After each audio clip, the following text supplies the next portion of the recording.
hovers, specifically the modified cartwheel from Butterfly Guard. Don't freak out, it's not a cartwheel, it's called modified for a reason. But I think that that's a really good, safe place to start so that we can start talking about how to defend when you are double legging and someone hits you with a guillotine. So Marty, can I use you? So a good training partner will sit in that training position on the ground, back flat, knees bent, all right? Moving into the Butterfly Guard, I'm simply gonna place my knees on the outside and I'm gonna place my body between his knees and his thighs. Now, when I hop, the big designating factor on which way I go is where my head is. And the golden rule is my legs always go to the opposite side of my head. I can never hop to the same side as my neck because I might break my neck, okay? So when I get down, I place my head to one side, and what I'm gonna do at first is I'm just gonna lift my butt and I'm gonna run around the legs. Make sure that you're practicing both sides, a little bit of a drill. For those of you who don't feel comfortable getting airborne, you're welcome right here, okay? So my head is down, my head is on this side over here, my butt comes up, and I hop around. Put your head this way.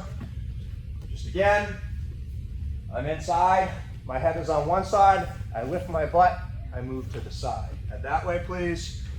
Again, wedge yourself in. Again, I haven't talked about what to do to the ankles, what my arms are doing. I just want to make sure that my head is off to the side. I feel comfortable transferring weight to my shoulder. Lift your butt and walk around. Yes, you'll get caught on the knees. I get that. That's part of the Butterfly Guard. Let's give this a shot, 2 or 3 minutes, and then we'll build up into a little bit more dynamic movement.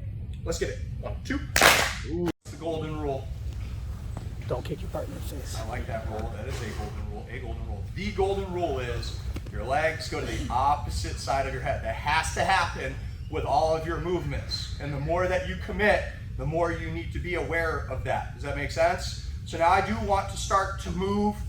The reason that I started the way that I did is because it's natural when you lift your butt and walk to the side that you get your arm out of the way. And your arm plays a big part in this pass in pushing the legs away. The more competitive you get with this, because people will be chasing you with their legs. So now what I'm gonna do is I'm gonna get to the inside, I'm gonna get up, I'm gonna use my hand on the far side, I'll show you in a second, and then I'm gonna jump my legs and then go to the other side. And you can build some confidence in here. Oh, I don't like that. Oh, right here, and then to the outside. Switch sides. So watch how my hand protects my neck, right? So I come in, my hand is over here. That way, if I jump the wrong way, I can push off that hand and there's no way that my head can hit the floor. Does that make sense? Some of you won't have commitment problems and you're gonna jump all the way over. And that's okay. Marty's gonna protect his face. So if I come here, that's okay. Marty keeps his hands up. If you on the bottom start to freak out a little bit and you're like, oh my God, here they come, you can give them a little bit of a push, okay? So if I come here and I jump up, Marty can give me a little push. That is common. The push back down and the lifting with the legs.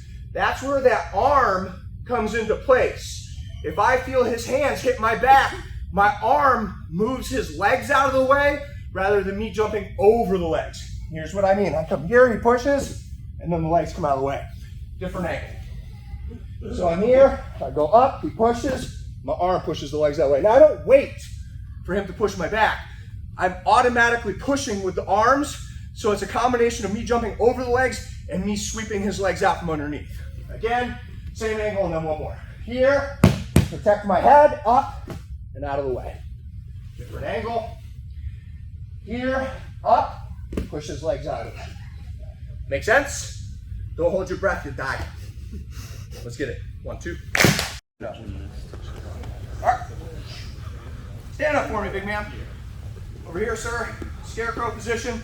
So just like we teach in the kids class, now we're gonna move in to a double leg, but like the slowest version of the double leg possible, just so that we can practice the transition from standing to the ground first, and then Marty's gonna hold on to the neck and arm, kind of give you a feel of how that space gets taken up, so that we can learn how to do it when you're taking someone down and they wrap up your head. because this, you cannot get caught in the closed guard with your head wrapped up. It won't always be a problem, but enough times it will.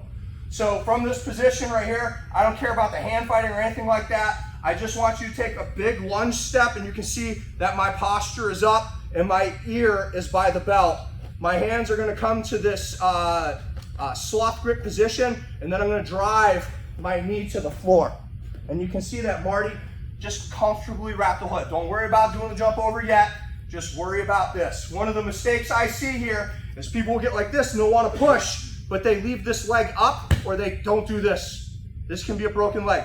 So I'm here, and I'm going to drive that knee forward into the floor. And you see how it's natural for Marty to lock up. Again, it's okay to wrap around. Don't worry about squeezing or guillotining anyone, but if you want to lean forward and wrap your arms around rather than break fall, that's okay. That's a real feel. So again, I step, okay, yep, here, and driving. Remember, when I drive forward, I'm here. We didn't talk about the hand fight, none of that. Just step, my ear, control, and I'm going to drive that knee to the floor. A good training partner will fall over. Make sense? All right, let's get it. 1, 2. Together. The more confident you are, the more likely you are to jump, right? What's the golden rule? Opposite your head. Opposite your head. Jump.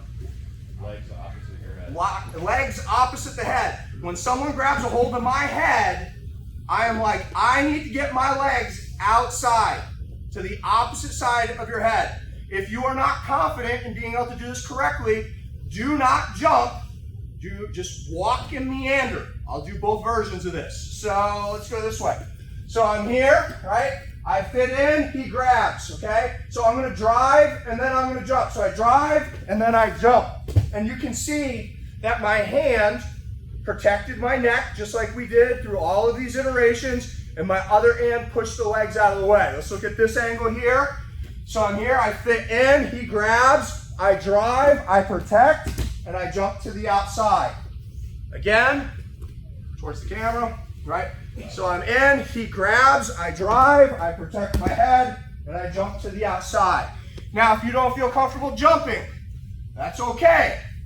I come in, he grabs, I drive, and he's hugging, I lift, and I can hop. But the reality is it's gonna be a little bit of a race because they're gonna try and grab you with those legs. And I'll teach you how to cheat it in a second, but I want a good 8 or 9 minutes of practice of this. At first, no resistance from the person on bottom, just like that. Then we'll turn on 30% resistance, trying to catch with the legs, because that's where the problems begin. Make sense? No resistance at first. Hug the head, sit, protect your head with your free hand. Your other arm is gonna push the legs out as you hop to the other side. I'll be around. Last thing, make sure you have room to jump or break fall as you guys are moving. There's a lot of you in here. We can move this way a little bit more. Let's get it. 1, 2. Jumping up, down. I know that's exhausting. One of the things that I got good at early in my jiu-jitsu career was passing butterfly guard and forcing butterfly. I knew that I didn't want to get in the legs. I wanted to get around, and typically everyone that I was grappling was a little bit smaller than me. I don't want people to get underneath me because that's an issue. And so I was really good when they were sitting up to give them one of these and move them back down, just bulldoze them, right? But I was always hesitant to lift my legs because as soon as I start to lift my butt, their legs start lifting, and that was the entry to get underneath me. And so these arms are really great, but this grip right here is like the unsung hero of butterfly guard. If you can get this grip, now all of a sudden they can't follow you, right? And I guarantee that they'll try, but this arm is gonna roll. See, I grab it like in a bucket grip, and then I'll roll my wrist out so that my palm pulls on the fabric of that calf, and it'll get tight around the knee. Now when I lift, if they try to follow, and you should as a good training partner try to follow, you're gonna find it's very difficult. So I'm here, I lift, he tries to follow, and I go around the outside. It looks very similar to the last move that we did, and I prefer this in all circumstances. However, 2 things. 1, doesn't work in no-gi because they're not wearing pants.